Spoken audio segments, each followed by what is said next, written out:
خیلی وقتا یه صحنه هایی میبینیم که دلمون میلرزه. مثلا خانم که با چادر سگ بغل میکنه، یه پسری که نماز میخونه میره عزاداری اما مشروبم میخوره، یا حتی بدتر آخوندی که اختلاس میکنه یه کار اشتباهی رو انجام میده. خب آدم یه لحظه جا میخوره، به خودت میگی پس این همه دین و ایمانی که گفتین چی شد؟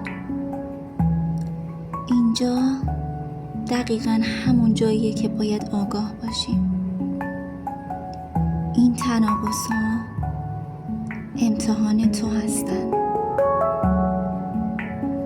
یعنی خدا داره میگه ببین تو راهتو با آدما میسنجی یا با حقیقت؟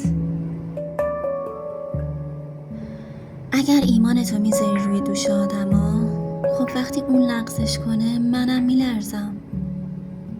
ولی اگر ایمانمو بذارم روی سیره اهل بیت، هیچ لغزشی منو تکون نمیده.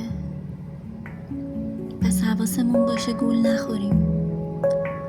دشمن دینت میخواد تو رو به شک بندازه، میخواد ایمانتو ضعیف کنه. امام زمان گفته تو دوران غیبت مردم خیلی امتحان میشن. سخت‌ترین امتحان اینه که با دیدن بعضی از آدما به کل دین شک کنی.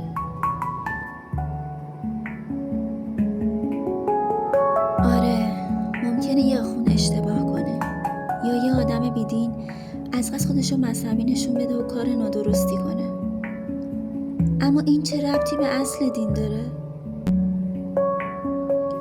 دنیا محل امتحانه. یکی با ثروت امتحان میشه، یکی با فقر، یه عده‌ام با دیدن همین تناقضا. اگر میخوای سربلند باشی پیش خودت، خدا، امام زمان، ایمانتو به خاطر اشتباه آدما نفروش.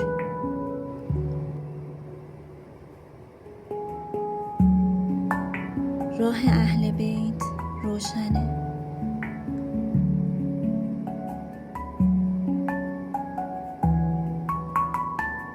نور همیشه هست، حتی وسط تاریکی.